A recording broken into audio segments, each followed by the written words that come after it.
별로 안 떨렸는데 면접장 오니까 왜 이렇게 떨려? 김유인 씨, 네! 들어오세요.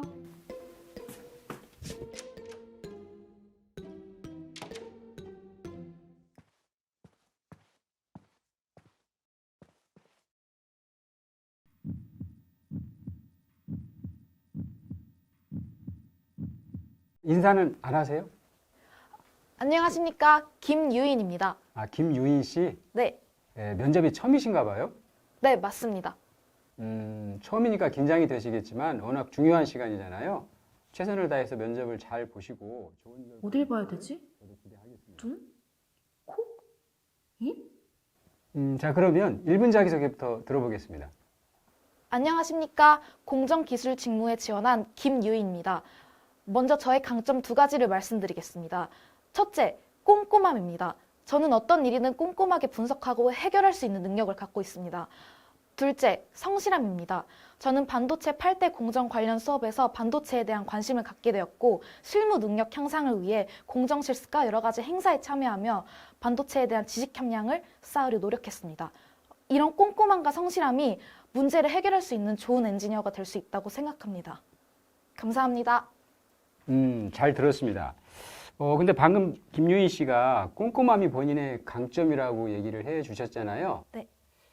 그런데 제가 이력서를 보면 2018년에 고등학교 졸업이라고 써 있거든요. 근데 대학교 졸업도 2018년이라고 써 있어요. 이건 명백한 오타 아닌가요?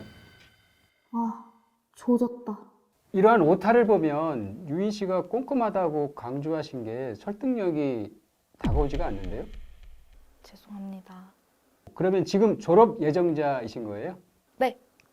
1년 정도 공백이 있네요. 그럼 휴학을 하신 건가요? 언제 하셨어요? 2학년 때 1년 정도 휴학했습니다. 그러면 휴학했을 때는 뭐 하셨어요? 그리고 왜 휴학을 하신 건지 설명해 줄 수 있나요? 아씨, 휴학 그냥 한 건데? 있어 보이는 이유가 뭐가 있지? 2학년 때 2학년 끝나고 사회 경험을 더 쌓기 위해서 1년 정도 휴학을 하고 놀이공원 아르바이트를 했습니다. 그런데 그런 사회 경험이야 학교를 다니면서도 할 수 있는 거 아니에요? 아무래도 놀이공원 아르바이트 특성상 기숙을 해야 돼서 휴학을 할 수밖에 없었던 것 같습니다. 그리고 자료를 보면 다른 지원자에 비해서 학점이 좀 낮은 편이네요. 그것도 설명을 좀 부탁을 드릴게요. 제가 1, 2학년 초반에는 학업보다는 교내 활동 중심으로 활동을 했었고요. 3학년 초반에서 이제 복학할 때 그때 학업 위주로 더 집중하려고 했었습니다. 1, 2학년 때는 교내 활동을 열심히 하느라고 학업에 집중을 못 하셨다고 답변을 하셨고 또 좀 전에 휴학했을 때는 1년 동안 놀이공원 아르바이트를 하셨다고 했잖아요. 그러면 제 생각에는 공부하는 것보다는 노는 걸 좋아하셨나 보네요. 노는 거 싫어하는 사람이 어딨어? 그렇진 않습니다. 자, 그러면 김유인 씨가 그렇지 않다는 근거가 뭐예요?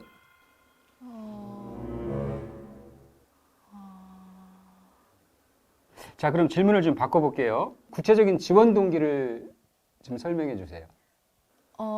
반도체 8대 공정 관련 수업에서 반도체에 대한 관심을 갖게 되었고 쌓아온 직무 역량을 바탕으로 양상을 최적화하고 정확한 수율 관리를 통해 회사와 함께 성장 가능성이 있다고 생각해서 지원하게 되었습니다. 성장이라고 얘기를 하셨잖아요. 네. 그러면 이 성장이라는 것이 본인의 성장이 중요한 거예요? 회사의 성장이 중요한 거예요? 회사의 성장입니다. 회사의 성장? 근데 아까는 개인의 성장이라고 얘기를 하셔가지고 자, 그러면 유인 씨는 엔지니어로서 가장 중요한 역량이 무엇이라고 생각하시나요? 진짜 생각이 1도 안 나. 여기서 왜 중꺾마가 생각이 나냐? 정신 차려. 아니, 생각이 나지 않으세요? 중공막? 뭐요? 나 뭐래? 저 소통 능력이라고 생각합니다. 소통 능력. 많은 친구들이 소통을 얘기를 하던데, 자, 그러면 유인 씨가 생각하는 소통의 의미는 뭐예요? 경청과 배려라고 생각합니다. 경청과 배려? 너무 일반적인 답변이네요. 지금 유인 씨가 얘기한 그런 소통이 중요하지 않은 친구가 있어요? 와, 진짜 제대로 조졌네. 아직도 심장 떨려. 면접이 원래 이런 건가? 강의 좀 찾아봐야겠다. 예, 오늘은 면접에서 절대 하면 안 되는 답변에 대해서 말씀드리겠습니다.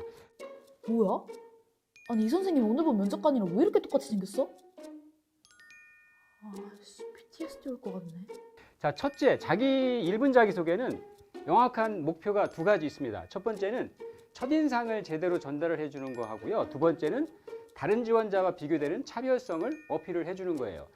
근데 제가 진행을 하다 보면 추상적인 키워드를 들고 오는 친구들이 굉장히 많아요. 예를 들면 꼼꼼함, 책임감, 성실함 같은 것들이에요. 이거 나인데? 근데 이런 그 단어들은 구체성이 없어요. 그래서 설득력이 떨어진다라고 보시면 됩니다. 예를 들면 꼼꼼함이라고 본인이 강조를 했는데 이력서나 자소서에 오타가 발견이 되면 어떻게 상황이 진행이 될까요? 아마 면접위원들은 바로 공격 질문에 들어가게 됩니다. 저는 그래서 오히려 구체적인 직무 역량 두 가지를 명확히 갖고 오라고 부탁을 드리고 싶어요. 특히나 회사가 제공한 JD, 잡 디스크립션의 키워드를 잘 활용하시면 굉장히 좋습니다. 실제로 이런 거죠. 내가 어떤 활동을 통해서 어떤 결과를 도출을 했고 그 결과를 통해서 내가 어떤 역량을 습득했다. 이게 가장 좋은 흐름이라고 보시면 될 것 같아요. 만약에 1분 자기소개를 통해서 면접위원을 설득하지 못하게 되면 아마 면접위원들은 압박 질문, 그래서 꼬리에 꼬리를 무는 질문으로 이어질 거고요. 그러면 지원자 본인은 머리가 하얘지게 되고 내가 무슨 말을 하는 거지 하면서 아무 소리나 하게 되는 거죠. 그런 거였어.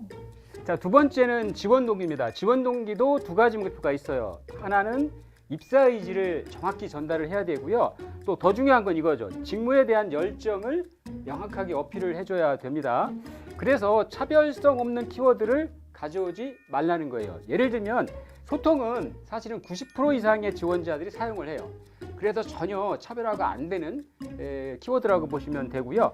자, 두 번째, 성장이라는 것도 본인의 성장을 자꾸 강조하면 이건 학생의 마인드의 한계에 있다라는 거죠. 자, 그래서 오히려 구체적인 직무 역량을 강조하는 게 좋습니다. 지원 동기에서도 직무 역량을 통해서 결국은 회사의 성장에 내가 어떻게 기여할 건지 이 포인트를 잡고 설명을 해주시면 좋아요. 회사는 성장시켜주는 것이 아니란 말이에요.